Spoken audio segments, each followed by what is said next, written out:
we are human, we are animals, we crave the ability to be we. I know it's called me undies. We undies might have sounded differently. Right? Is it a disco now? Yeah, it's an after party, so it's now we go with the flash. My goal in life is to be a laptop sticker. Me too. And despite the best ministrations of your wife, you still look ugly. It's a great honor, Mr. Jaffe. It's always nice to be with you. I'm so happy to be with you. I'm honored. Thanks for doing this, too. It's a real service to the community. Thank you for doing this, Joseph, for doing CoronaTV in general. And it's your gift to the universe, and it's appreciated. Very human, and I like that. Look at you! You are insane! How did I do that? You're insane! Well, hello, everybody. Welcome to CoronaTV. It is a Thursday, and I am happy to be with you. It's a very colorful CoronaTV. Why is it so colorful? Because you will find out soon enough. I mean, you're going to find out exactly because, I've got Mr. Rohit Bhargava, the man who loves Post-it notes. We'll find out about that story soon. And so my background is an homage to him. Look at this guy. Forget Mark Schaefer saying, look at me. Look at him. He is he might be a serial killer, but he's certainly a serial entrepreneur. An adjunct professor and the founder of Idea Press and a best-selling author, and then there's the non-obvious company. And by the way, he put out a book. He wrote a book in quarantine. What the hell did you do during quarantine besides finish Netflix? He wrote a damn book. It's amazing. Sometimes the entrepreneurial spirit, it looms large, it builds incredible momentum, and we'll find out all about that with him on the show. So yeah, let's get after it. Thank you again for all your comments, your likes, your shares, your subscribes. Thank you for watching. Thank you for caring, and thank you for being engaged. I know I said this before, I'll say it again, which is 30 minutes, an hour, once a week, once a day. Some people are connected to this on a daily basis. I think you should be, because I'm learning so much. I almost feel like I'm hoarding all of these amazing speakers and authors and guests, and I really do learn something new every day. Well, today is National Go Fishing Day, and why not? I mean, the weather's getting better in the Northern Hemisphere, not so much, unfortunately, in the Southern Hemisphere, but if you are able to go out and fish, then you should, and hope you catch a big one. Birthdays, well, not many people are actually celebrating birthdays, but so I had to fill. And before I do, I just want to say a few hellos. We've got Omano, one of my previous guests, who is, when he says stellar guests, he's not referring to Stella McCartney. I think he's referring to Rohit. Chip is back. Welcome back, Chip. Again, not here for me, here for Rohit, but whatever. So what is he doing in quarantine? Well, he's watching my videos. And Chip, you're getting smarter by watching them, no doubt. Garfield is here. Adam Zand is here. I'm not sure what that's in reference to, but it's okay. Liverpool fans. Joe is here. Jan is here. And Adam Zand is now pitching Steve Garfield. That's very meta of you. I don't know. We'll have to. I'm going to have Millie Garfield on before Steve. Maybe I'll have them both at the same time. We'll see what happens. So yeah. So Paul McCartney, Sir Paul McCartney. I feel like I should sing. I'm going to sing. Any requests? I'll just give you a song that is an homage to yesterday's guest, called Yesterday. Yesterday, all my troubles seem so far away. Now it looks as though they're here to stay. Oh, I believe in yesterday. Suddenly, I'm moving on to LinkedIn. Okay, so LinkedIn birthdays. Happy birthday to all of my LinkedIn friends. That was a little bit of Corona karaoke with C's or K's. You can make it up as well. Well, I'm going to bring on Rohit soon, but as you know, it's time for our seated soliloquy. And it just felt obvious that today's soliloquy should be about the idea of being non-obvious. You know, one of my favorite quotes of all time is from photographer Diane Arbus. And she said, "It's what I've never seen before that I recognize." I often use that quote in reference to the truth. You know, we instantly recognize it when we see it. And perhaps it's because truth isn't that commonplace nowadays, or maybe it's the pursuit of uniqueness, originality, and that which is not common, non-obvious, not obvious. To be exceptional, you have to be the exception to the norm. To stand out, you can't fall in line. To see things as they should be and ask why not, you have to be willing to look in different places. And when you do, go deeper. Ask many questions and question everything. Allow curiosity to overcome and overwhelm you. Provide an original take on events as they unfold, not to be contrarian or devil's advocate, as much as to earn your right to speak, contribute, create, and build. Our world today is overrun with windbags, hot air buffoons, and oxygen invaders. Someone who isn't one of those is Simon Sinek, and he says, start with why. Or Toyota Motor Corporation's Sakichi Toyoda developed the 5 why methodology. I say, end with why, exclamation point. Ask yourself, what does this mean? Why should I care? Where is this heading? How will this affect me? What comes next? The great one, Wayne Gretzky, was once asked what his secret was. And he said, I didn't skate to where the puck was, but rather where it was heading. And when you apply a non-obvious lens, what you find out is that you end up in a less crowded, less spoilt, less diluted, and less polluted space. That's common sense, right? And come to think of it, common sense isn't actually that common at all. Common sense is non-obvious, but that is another story for another day. So I wonder what he thinks about that idea. Let's bring him on and ask him. Hello, Rohit. Hello, my friend. It's good. By the way, I'm in love with your picture. What camera are you using? It looks amazing. This is my so this is where I bring in my old photography talent. It's funny you were talking about photographers, and I used to study photography, and so I had my Nikon DSLR, and I hooked that up to my computer, and I was lucky because I had all the equipment, because you know everything's sold out now, right? Right. I spent maybe, you know, they talk about the 10,000 hours. I feel like I spent 10,000 hours just trying to find a Logitech camera, and I ended up basically buying it off eBay. It was impossible to find a camera, and that's what I'm using now.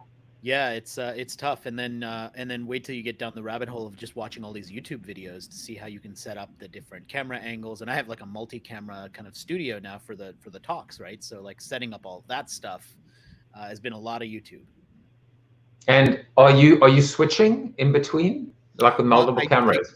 I don't have it set up now, but I do have that ability, yeah. And then I have a green screen actually over there that I can use too. So if somebody has like their own branding, which sometimes they have, I don't love the virtual one because sometimes I move around too much, and I know you're like a pro, so you kind of stay still, so it works. But I find that I always forget, so I mess it up. So the green screen thing actually helps me if I need to do that. Well, I'm actually not using a green screen today. Today, this really is lots of Post-its that I did. No, I'm kidding. It looks but yeah, I saw you do the time lapse. It took what, like 18 hours, something like that. Yeah, I mean, while I was trying to get another Logitech camera, while I was trying to order the the Yeti, or what's the brand, the blue microphone. Yeah, the blue Yeti. Yeah, it's multitasking is what it is. Yeah. So why do I have Post-it notes? Let me show this beautiful image. I mean, talk about coveting things. I covet being covered with Post-it notes. This to me, it just, the image is so magnificent. But tell people about this story and how this came to pass. Yeah, I had been doing a lot of work with Microsoft, and they have a platform where they tell the stories of interesting people, and I guess somehow I qualified for that. And so they got a journalist and a team of photographers, and they came to my house, and they came up with this idea of a photo shoot. And so they basically brought the entire rolling background with actual Post-it notes. So that's not like a Photoshop. That's like somebody actually stuck all those Post-it notes on a background. They set up that background, and then they used what I had never heard of before in order to put these Post-it notes on me, which is outdoor heavy duty Post-it notes. So those Post-it notes are not regular ones, the ones that I'm wearing. Those are actually heavy duty ones that are made for outdoor use. And so they stick more.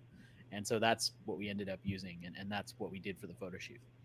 I kind of feel like that, that kit might have served the wildlings in Game of Thrones instead of the furry, you could have had, or maybe the White Walkers could have been the Green Walkers. But anyway, I just love the story, and I think I love the creativity as well. You must have just, it probably took a long time, but it just must have been awesome to feel so pampered, and so special.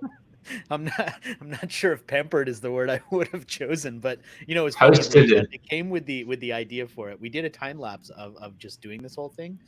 And what they did was after we did the photo shoot at my house, they stayed at a hotel nearby. And the next day I was flying to a speaking gig in Texas, and they were going to come with me to do a photo shoot there.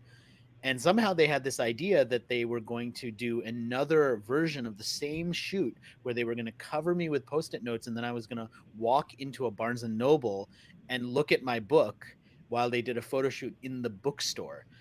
And I was like, yeah, I'm not doing this again. Like, we already got that shot. Like, let's move on to the next thing. So we skipped the second one, but it was good. Like, the photographer won an award for that photo. So it was good for everybody. I'm sure. Well, I mean, obviously during the age of COVID, they talk about shedding virus. You would have been maybe shedding Post-it. Someone would have said, "I'm sorry, sir, you dropped." I was actually, because right after that photo shoot, I went outside. I met my son's bus from the middle school wearing my Post-it note suit, which, as you can imagine, was not. It didn't make him happy, but it was fun for me because I got to embarrass him. And then we played basketball outside while I was wearing my suit. So I've got like some photos. I probably should have sent you one of those. But so I did leave, in fact, a trail of Post-it notes outside. I will. You send it to me, and I will show it on tomorrow or next week's show. I think that would be awesome. And by the way, speaking of which, my guest tomorrow, William Charnock, wrote a book in COVID too. So he'll be talking about, that book as well. So he's coming in tomorrow. So it is a small world, but I wouldn't want to put Post-it notes on it. A little spin on Stephen Wright's quote. That's another of my favorite lines, right? It's a small world, but I wouldn't want to paint it. That's a Stephen Wright original. Yeah. So Rohit, you're many things, and let me put that up again, because you truly are an entrepreneur, a listener, a speaker, an author, a professor, a trend curator, but you're something else now, which is what I call a streamy. You're a member of the streamy family. Idea Press author, Laura Gassner-Otting and you and me and Chris Brogan and Saul Colt, we're all streaming now on a daily or sometimes not daily basis. But talk a little bit about what this has meant, why you started to do it, because you're doing so much. I don't even know how you keep up with all of this. Yeah, not traveling definitely helps. Because it's amazing how much time you get back in your schedule when you're not waking up at 6 a.m., turning around, going to the airport, like doing all this that craziness, right? Yeah, that's true. The inspiration for the show was that I was doing this weekly email every week, sending on Thursday, and it was just the most interesting stories of the week. And as you know, like the reason that whole Post-it note photo shoot was even a concept in the first place is because it was meant to be sort of a visualization of something that I already do, which is pick out interestingness from noise. And the Post-it notes were meant to indicate the noise that is always surrounding us, from media, from sources, from just everything. and I wanted to kind of share like my process for finding what's interesting. And so every week I do this email, and I've been doing it for the last 4 years. We're up to literally today was episode 222. So, per week you can kind of do the math on how long that's been. But 4 or 5 weeks ago, I was like, well, why don't I turn this into a video show and just talk about the stories, and also talk about some of the stories that didn't make it into the email. And so that's what I've been doing for the last several weeks on video. And then today I recorded it as an experiment for the first time in a way that could be easily turned into an audio so that I could launch it also as a podcast. So today, just like 2 hours ago, was the first time that I did it in a way where hopefully it'll turn into a listenable podcast, and then that'll be a podcast every week as well. Well, you know that you can take on the software, because for those of you that are watching, Rohit uses the same software that I'm using, StreamYard, and you know that you can download the audio and the video version of. So that's So I've been doing that too, and I also this is actually available as an audio podcast under Jaffe Juice TV, which is the plan.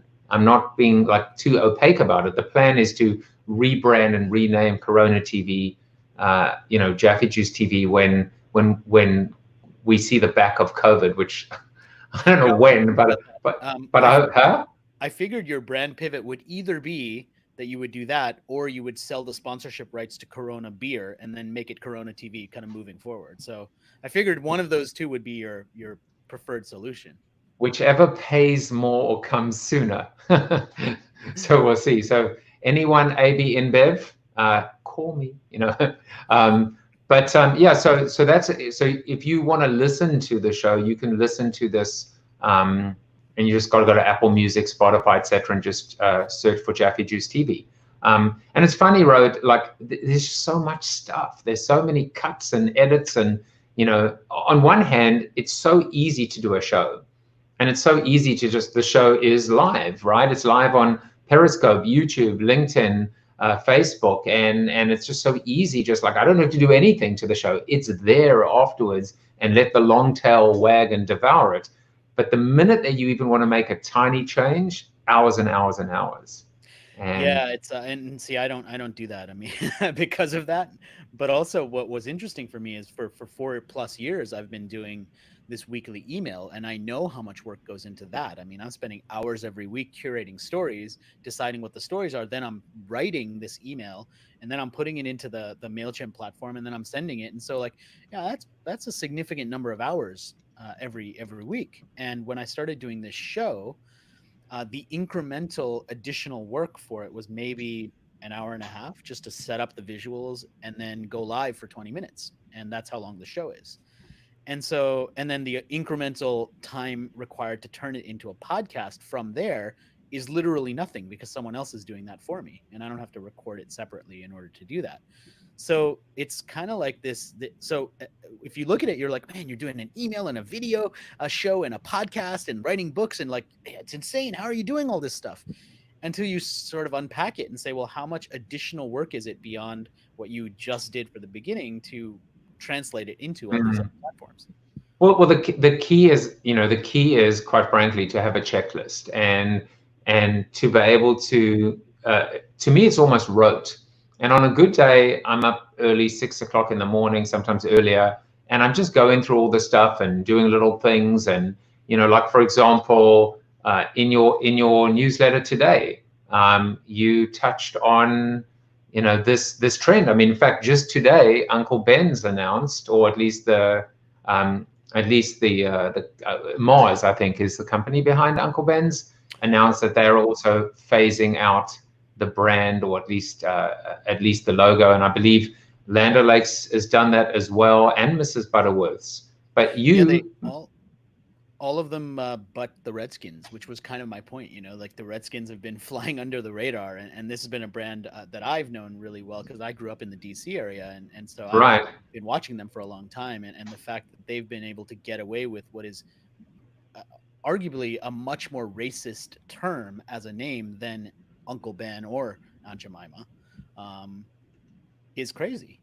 Right? I mean, the name skin, as in the color of the skin, is literally in the name Redskins. I mean, that's worse than the Chiefs or the Braves or the Indians or any of the other teams. And you know what? It's funny how all these brands have been sucked into this, whether they liked it or not. You know, it's been Except the interesting, right? Redskins. They seem to be Except the quietly Redskins, avoiding it, right? Which which was which kind of is my the point. non-obvious point of view. You know, which is making sure that people are. I remember. Do you remember Rex Briggs? I remember him speaking at one of those Microsoft Strategic Account Summits, and he stood up on stage and he went like this, and everyone was like looking at him, and he said, "No, no, no." He said, "Don't look at the finger. Look at where it's pointing." I never forgot that quote. So you can do all the antics, etc., but we have to be able to see where it's pointing, and that's why, like the soliloquy, you know, what I wanted to go with, and you know, if you've been watching the show, you know that I always come up with a quote, and then I put my guest on the spot, and they have to guess who said. If you're looking for the next big thing, and you're looking where everyone else is, you're looking in the wrong place. I don't know. I stink at this. Well, that's the only correct answer to say, because I've had one that was anonymous. I've had one that, well, Laura's was the easiest one because it was her quote. It was pretty obvious. So that was an easy one. And then I had Dumbledore yesterday. This actually Mark Cuban, which is interesting.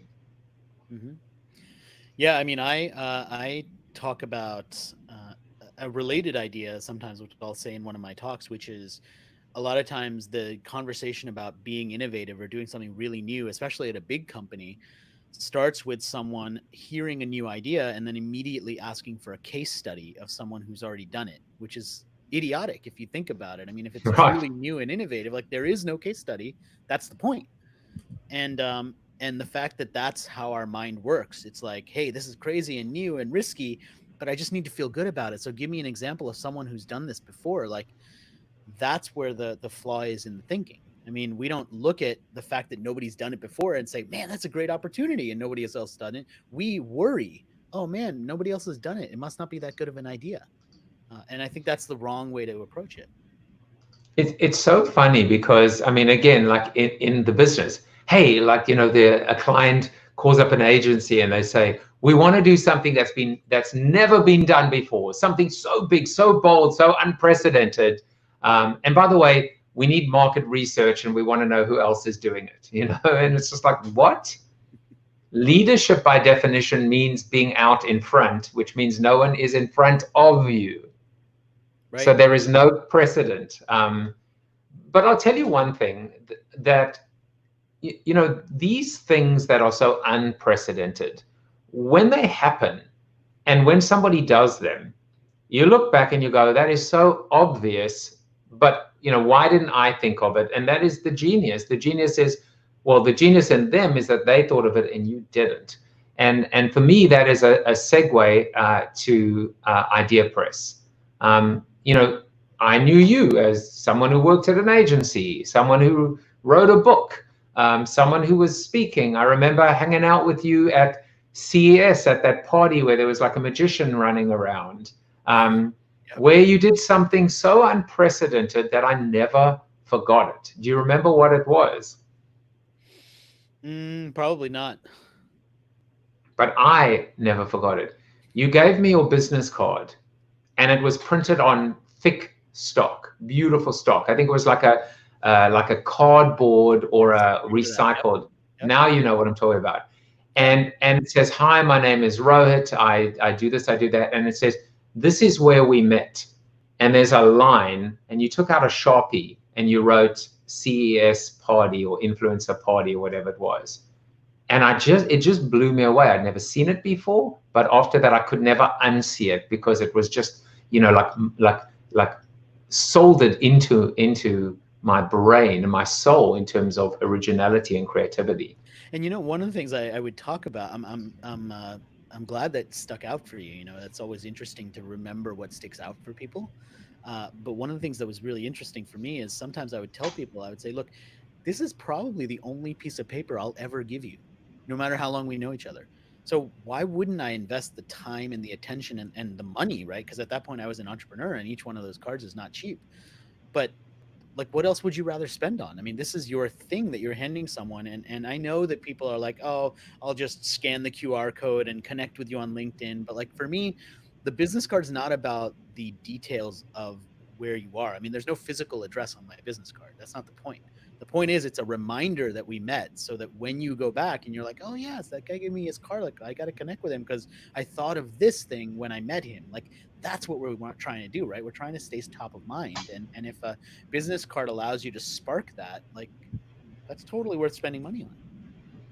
I remember actually being at South by Southwest, and a little bit of feedback I got from my spirit animal, my muse, which is my wife, who always tells me, like, you keep on talking about this, and some people don't know what South by Southwest is. Well, South by Southwest was an interactive music and still is. and it just got canceled 1 year. I said was. I'm just being No, playful. I'm just being playful. But 1 year I actually collected all the innovative business cards. And I think Jay Baer did something also highly original. In fact, I mean, I could be wrong. Maybe I'm giving him credit for it, but he deserves it anyway.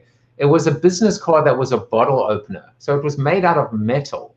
Mm-hmm. Talk about spending money on a business card. And you could actually open up a can of beer with it. So utility, right? Because he wrote a book called Utility. I mean, now speaking of books, I love the story. I am a huge evangelist for Idea Press, and not just because I'm one of your authors, but I actually love the story. This is you right here. So wait a second, ready to go. So can I do it on my side too? All right, screen grab that one.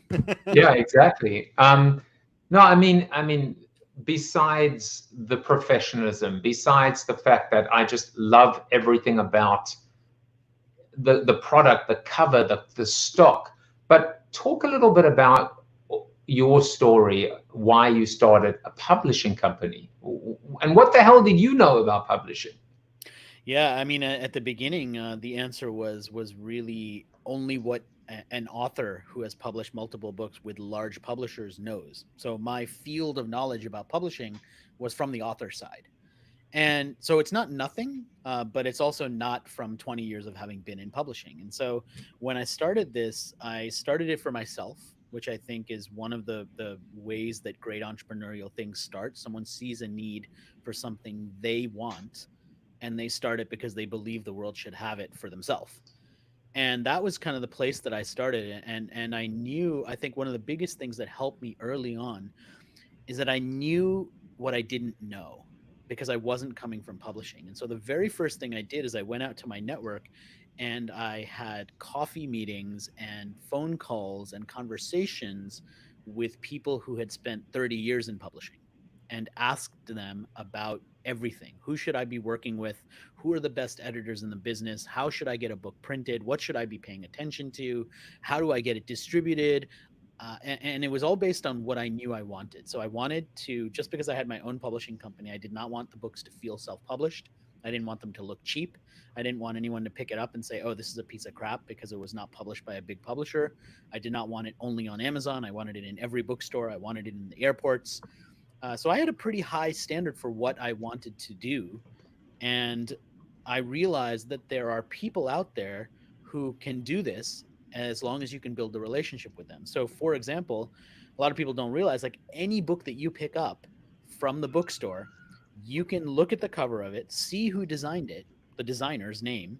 You can reach out to that designer directly, and most of them will do freelance work.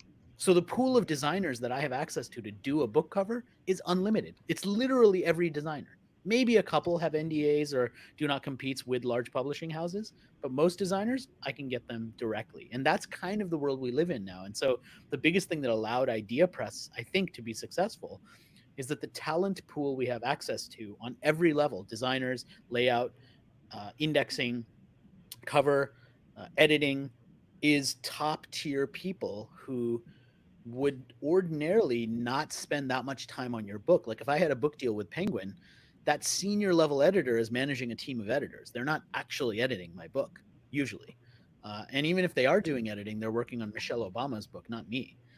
And now that person, if they're not in that large corporate group, I can get their expertise directly, and I know they're working on it, which is huge. But you know, you said a couple of things, and this is how I kind of interpreted what you said, which is, by the way, I just loved the pinks and the magentas and the post-its, and it's just contrasting so beautifully with both of us in our black shirts. It's working nicely. So there are a few things. I mean, the entrepreneur. I obviously do a lot of work with startups and mentoring startups, and I always do talk about the idea of curiosity. Part of the monologue today as well, which is you see a lot of founders, they're frustrated. They're like, why is it like this? Why can't it be like this? If only someone could do that. And then they go and do that. And you said something actually that I should add it to the list. One is they do it for themselves first. But then there were two other things you said. One is this idea of like, don't assume you know, go and ask, talk to people. And the more people you talk to, and you'd be surprised how forthcoming they are, especially sometimes people that might even be your competitors. You learn so much. And then the second part, which is this idea of, you know, obviously I said it somewhat, it was like a layup for you. It's like, what do you know about publishing? But you knew what you needed to know as a publisher because you were an author first. Yeah, well, I knew, I don't know that I knew about publishing, but I did know what an author cares about. And at the end of the day, the way our model works, our authors are our customers. And if I have a good understanding of what an author cares about on every level, then I can deliver on that. And that's kind of where it started. And I mean, you have now, so how many books have been published now through Idea Press? This was the awards that were just handed out, the Independent Press Awards. And I was a distinguished favorite winner in current events. I'm like, you know, you think JCPenney on the cover, but I mean, it's been amazing. Congratulations to all the, you know, the accolades, not just to you, but all your authors. But how many books have been published now through Idea Press? So we have done 42, I believe. That's incredible. Yeah. Yeah, it's amazing, and we've been very. I mean, as you know, we've been very aggressive on the industry awards because part of the piece of it is that as a publisher, like we have this lens of all of the different things that we can do to get out there. And so, what I tell all of our authors kind of up front is, look, we're not going to bullshit you and say that we're going to do all the marketing for the book because we won't, and no publisher will. What we will do, though, is we'll get it out there in the industry and the things that specifically a publisher can do. You know, getting the industry trade reviews if we have enough time ahead of when the book gets published, getting it on the bookstore bookshelves, getting the industry awards. Like those are the things that we can do to really activate. And if we do that really well, and you layer that on top of all of the marketing and promotion you're going to be doing as the author to get it out there, to cover it in speaking gigs, to do the media and publicity that you do, that's a complete package, right? I tell the story. It's funny because it's one thing to hear the founder of a company tell their story, the entrepreneur. It's another thing when they have fans or when they have customers or partners that tell their story for them, whether it's even accurate or not. But this is how I tell your story because I like to talk about you a lot. And I say, you know, Rohit basically looked at these two worlds of publishing. And he saw the traditional world that really is in decline, somewhat broken. I mean, the reality is, going back to what I use Michelle Obama as an example too, which is unless you're a sure thing, you're not going to get a deal, or they're not even going to look at you twice. The big, we won't name names, but the big publishers out there. And it used to be if you had 10,000 Twitter followers, you'd probably get a deal. Now it's probably 1 million or 10 million TikTok followers. And even that might not be enough because the reality is you got to basically come with a check and say, I'll commit off the bat to buy 10,000 copies and you might get a deal. And that's the traditional business. And I had my first 4 books published by a traditional publisher. But then on the flip side, the self-publishing world is not that much better. I mean, anyone truly can have their book published, but there's an acute, I think, lack of professionalism and detail, and quality. And I think the way I tell Idea Press story is you've come with all the quality, credibility, and professionalism of the traditional model with the entrepreneurial flair and spirit of the self-publishing model. Yeah, That's how I tell you. Good. I mean, it's a nice pitch as a way to share it, right? Because I think we do try and do that.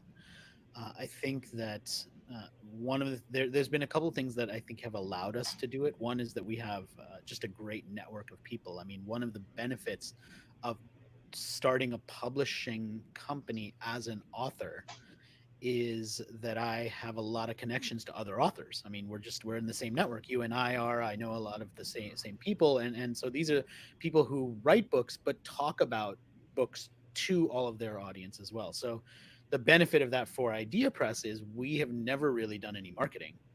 I don't even mention the Idea Press website on my personal site. So the connection, you could find it, but it's not like in your face. And yet we have this constant stream of new projects coming in, even more so now because so many people are grounded and not able to travel. And so they're like, well, I should write my book now. Because it's all word of mouth, right? That's how all of these things come in. And so that's what's super important to us, creating that experience where people say, yeah, I'm really proud of this end product. Because, I mean, you've done books with traditional publishers. I have too.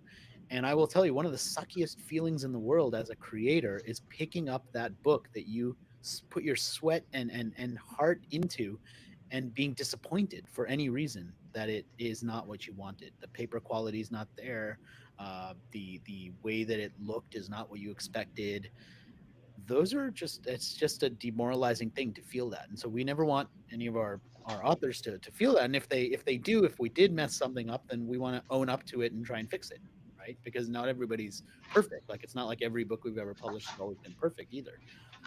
So we want to try and go and do what we need to do to get it fixed.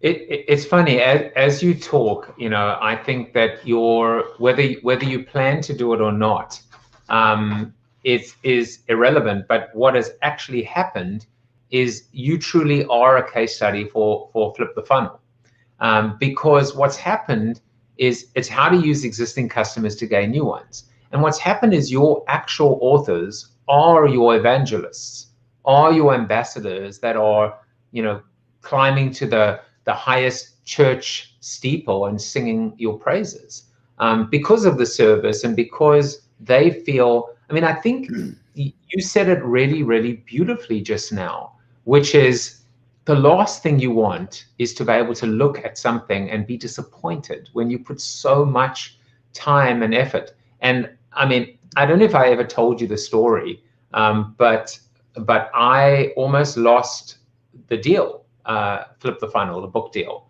because I was such a pain to work with, because I wanted my creative flair to come across. Here's what I wanted to do for the book, for Flip the Funnel, is I wanted the cover to actually be upside down and back to front. So you had to physically, flip the book in order to be part of the solution. So you can see, here it is, it's upside down. That's what I wanted. I wanted people to feel like they had to flip the book around and be part of the solution in order to take action. And the feedback I got was, well, that's going to be upside down on Amazon. And I was like, well, then they can turn their freaking laptops upside down or stand on their head. To which they said, I think we're going to move on from this deal. And I'm like, no, I was just kidding.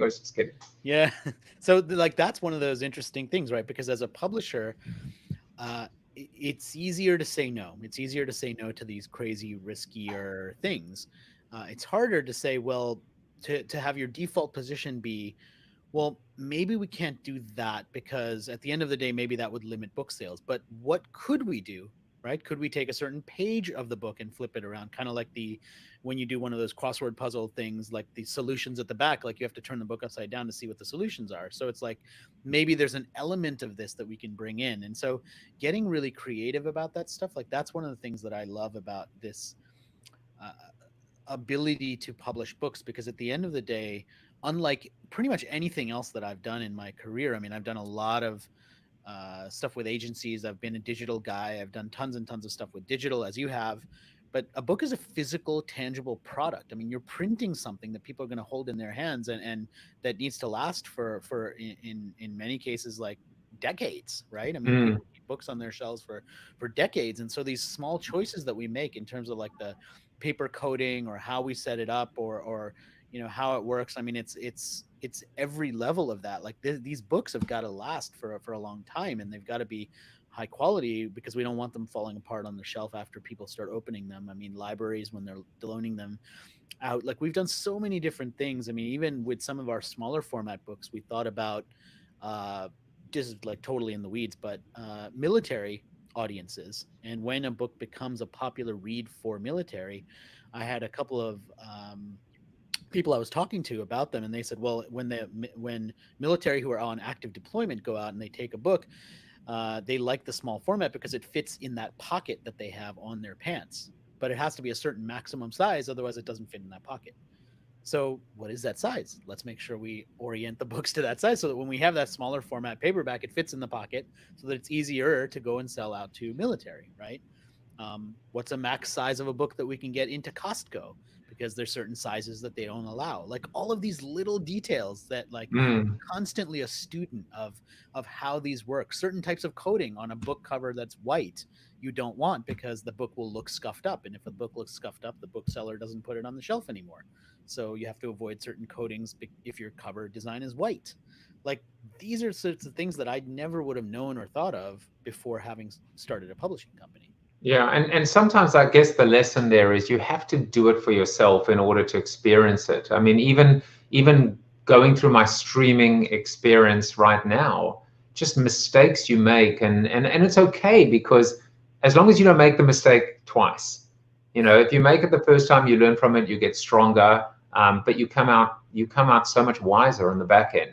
But now you spoke about books, and there are two books that I would be remiss if we didn't discuss. The first is the whole, the franchise. I mean, I think there's going to be, I always use this example, right? Benny Hill quote, Watership Down, you've read the book, you've seen the movie, you've bought the t-shirt, now eat the pie. So I don't know that there's a non-obvious pie that exists right now, but you've really built this amazing platform. And as a little tease, for people, if you do come to the after show, maybe Rohit will talk about a few of these trends, and then certainly you must subscribe to his newsletter. But Rohit, talk a little bit about how you became I don't know what the word is, a trendologist, a futurist. What is the word? An oracle? Talk about mega trends and how that's, just blazed a trail for yourself. Yeah, I tend to use the phrase trend curator. And the reason why I do is because I'm actively just collecting stories. And that was kind of the other reason why that whole Post-it note thing became the visual of it, because I'm actively collecting lots and lots of stories. And this book, as you know, it's been a 10-year project for me. So I've been doing this trend report since 2011. I turned it into a book in 2015, and then every year I did a new version of this book, culminating in Non-Obvious Megatrends, which came out in January 2020, which is the final edition of the whole series. So I've built this thing over a decade. I'm kind of walking away from the trend book, and part of the reason for that is because I want to make this brand of Non-Obvious much bigger than just this one book. So as you said, we have the guide series, of which that's one of them, the virtual meetings guide, but we also have another 8 in production from multiple people. The guides are meant to be the anti-dummies, anti-idiots guides. So the tagline is like having coffee with an expert. They're super useful, have a point of view, written by real, true experts who are generous with their expertise. And the idea is that we can share all of those as a way of giving people information that's useful for them as they're just trying to work stuff out. And nobody wants to be treated like an idiot or a dummy anymore. And so that was the whole philosophy behind that. I love it. And by the way, I mean, there's something that I just have to mention. It's like you're doing like a Netflix. Netflix walked away from DVDs when they'd shipped their billionth DVD and went into streaming. You're actually walking away from what has been, I think, a really lucrative part of your business. But clearly, we can see that it's not that you're walking away from it; it's where you're walking toward. Yeah, it's been for me the idea of non-obvious as a brand really started to take shape maybe 3 or 4 years ago, and as it did, I realized that the brand itself has to stand for something bigger than just what are the latest trends. It has to be more than just a book. So I went off and I trademarked the term. I got the URL nonobvious.com, which had been held by someone else and was decently expensive to buy, but it was necessary because I was really trying to build this brand. And so beyond the guides and the trend book, we're going to have an academy, we have podcast, we have non-obvious book awards every year. Like all of these are components of this brand that puts this singular idea out into the world. And I believe the idea is that we all have the ability to be more interesting and open-minded if we choose to be. And so this is a brand about encouraging people to be more open-minded. And that's what I talk about with the trends. I try and share big ideas. I try and give useful insights through the guides. That's what I'm trying to put out into the world, just encouraging people to be more open-minded and to see what maybe other people don't see. It's interesting because Thomas Crampton on LinkedIn said, ironic for such a future-minded person to be moving into book publishing in 2020. But again, I feel like I can almost answer this for you. First of all, Thomas, you should come and chat with Rohit in the after show. But the thing is, a colleague of mine too, by the way. So good to see you there. So, but it's interesting, right? I mean, I can answer it because you're not moving into the book publishing because you've been doing it for a while. And what is a book anyway? And as you just even alluded to, as I was putting on the screen, it's not just the book, right? It's not, seminars and podcasts. But his point is well taken, which is I am actually moving towards the printed word in a time when a lot of people think that the printed word is old school. And one of the trends that you quickly flashed up on screen, which I called revivalism, is kind of about that. It's about us moving backwards in history and in our own experiences towards listening to music on vinyl again, playing board games, buying film. I mean, Kodak started making film again, like actual physical film. And all of these are examples of us kind of going to this moment in time that felt more significant for us. Yeah, totally. Back to the Future. I mean, that's a great way of thinking about it. And I think that maybe call it nostalgia, call it the appeal of these things that we trust in a world where we don't know what to trust. I mean, which you talk about in your book.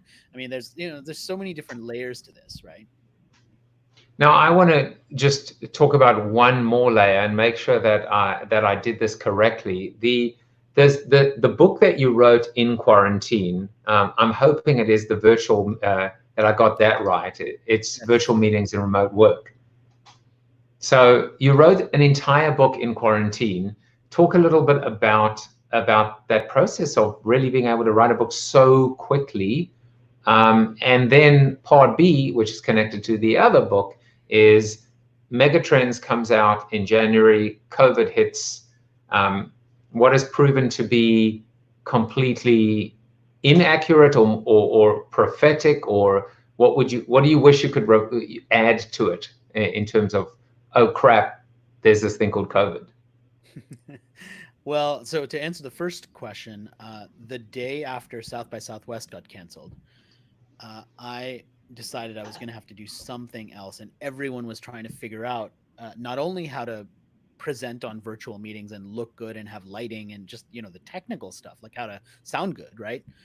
But also, how do we do this and how do we be productive when we're working remotely? And so that was the insight that I wanted to share in this non-obvious guide. And the guides are really structured so that if somebody is a real, true expert in something, they really know what they're talking about, they should be pretty quick to write. And I, in general, am a fast writer. I mean, that's one of the skills that I have. I was an English major. I have a master's degree in professional writing and literature. So, I mean, I'm a writer. So that helps as well. And being able to write about something that I've already been doing. I mean, I've been working remotely and been an entrepreneur and working from home for most of the last decade. So this is something that I knew really well, and I felt like people could benefit from it. And the guide gave me a great format to be able to write it and share those that expertise. And it's been great because it allows me to do now sessions around helping people to be better at it, which is a different kind of speaking topic than I've ever done before. Usually I talk about trends and how to just be a non-obvious thinker, but now that's just like another vertical for me that I can talk about. And the mega trends has been this consistent thread for me where now, even more than in the past, it's become relevant for people because everyone wants to know the future right now. Everybody wants to know what happens next. Everyone's thinking about it. There's a good amount of panic and confusion and just trepidation about it, right? And so for me to come in and say, look, I wrote a book about trends. It came out in January, 2 months before a pandemic. Not everything has accelerated, but because of the way that that's written, and it's predicting what's going to matter more, there are many things, including some of those trends that you flashed up, that have accelerated even faster than I thought they would as a result of the pandemic, because they've had to.